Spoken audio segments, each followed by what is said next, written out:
Hello everyone, my name is Jeff from HatCamBass.com. Welcome back to our beginner's guide to bass fishing. This is part 3.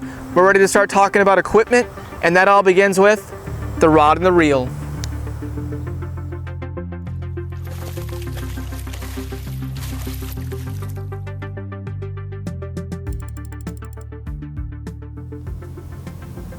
Let's talk about reels first. There's two primary types of reels that we use in bass fishing. There's the bait casting reel, which we also call the baitcaster, and the spinning reel. The two are very different, but both accomplish the same thing. This is what's going to dispense line as we make a cast, and it takes in line as we reel. The reels go with the rod, and there's two primary types of those as well. There's the casting rod and the spinning rod. Once again, they're different, but they do the same thing. This is what we rely on for power to make a cast, to fight a fish, work a bait. And as you might have guessed, each type of rod is designed to go with a specific type of reel. So the way it works is the spinning reel goes with the spinning rod, and the casting rod goes with the bait casting reel. And when we put these two together, we often call it a combo or a setup. And we're going to talk about the bait cast setup first. All right, here's our casting rod. The main part of any rod is the shaft. We also call it a rod blank sometimes. Along the shaft, there are several things called guides. This is where we run our line through. At the very top of the rod is the tip. And at the very bottom is the handle. This happens to be a split grip handle. There's other kinds of handles as well, but they're usually made of either cork or foam. A lot of casting rods also have a trigger at the bottom of the handle. This piece here is a hook catcher. That's where you can attach your lures once they're tied on. And right here is our reel seat. This is where our reel is going to be attached. It's very easy to do. You take your reel, you slide it in there, and you twist this down all the way. And as you can see, a bait cast reel attaches to the top of a casting rod. Here's our bait casting reel. The main part is the frame. This happens to be a low profile bait casting reel. There's other kinds, but for bass fishing, we almost always use the low profile because it's smaller and lighter. Over here we have our handle, which we turn to reel in. On the handle are the grips. Over here we have the spool, which is where the line is held. Below that is the spool release button.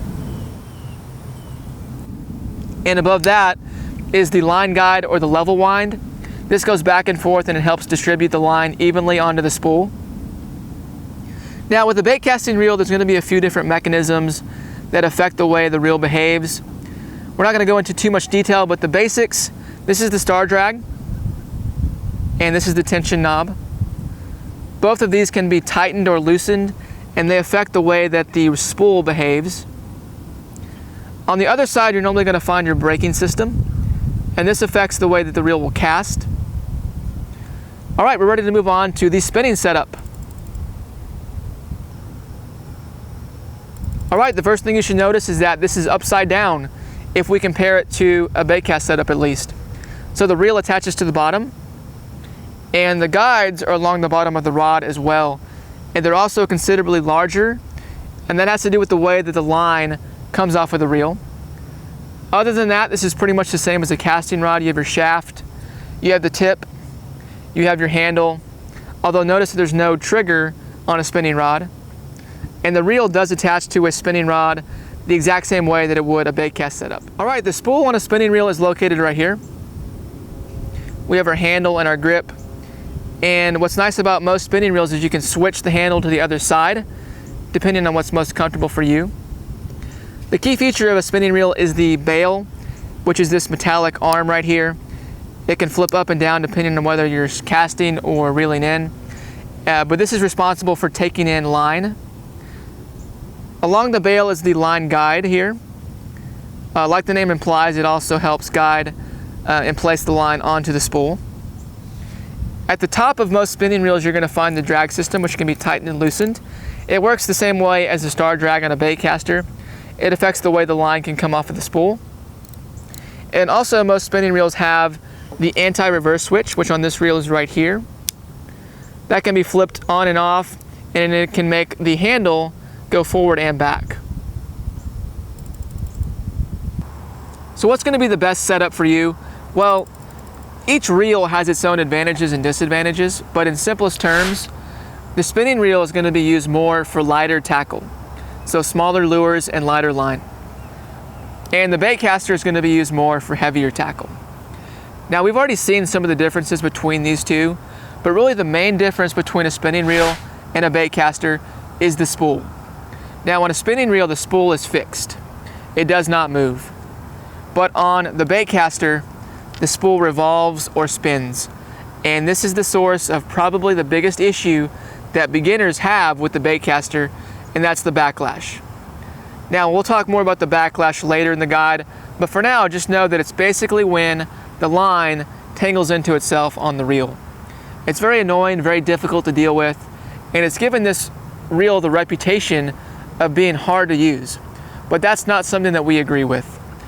I'd say that the baitcaster has a slightly higher learning curve, so when you first pick it up and start to learn how to cast it, it's going to be a little bit more challenging and take some practice.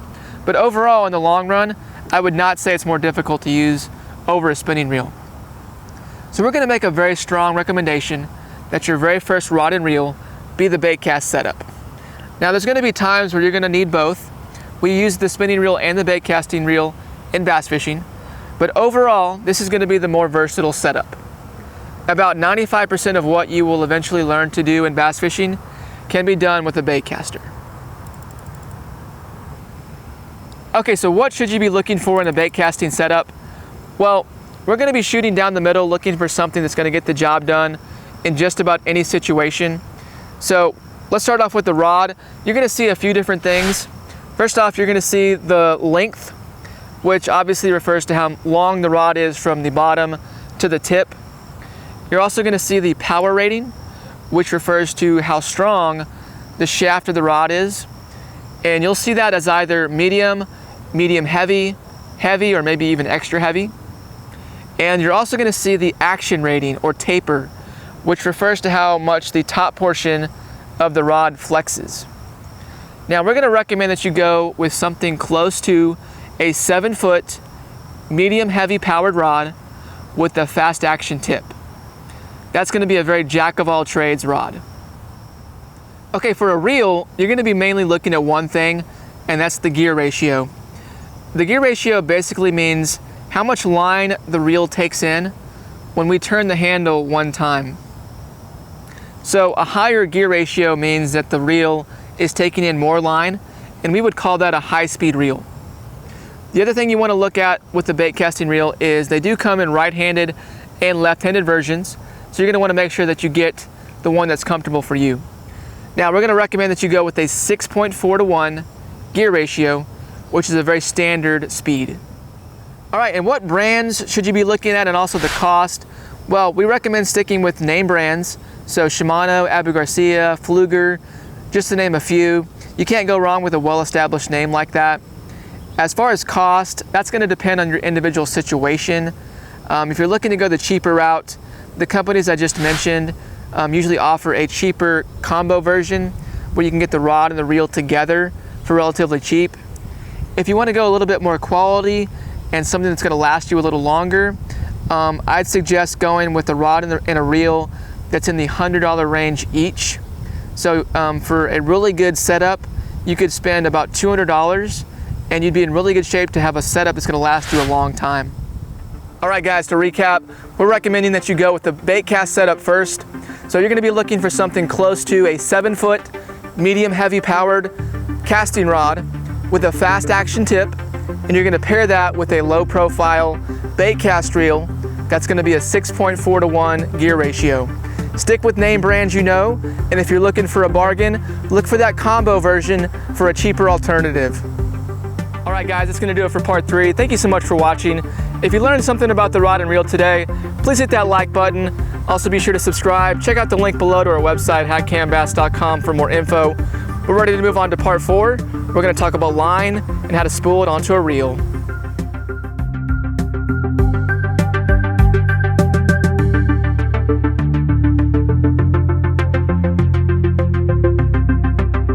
you.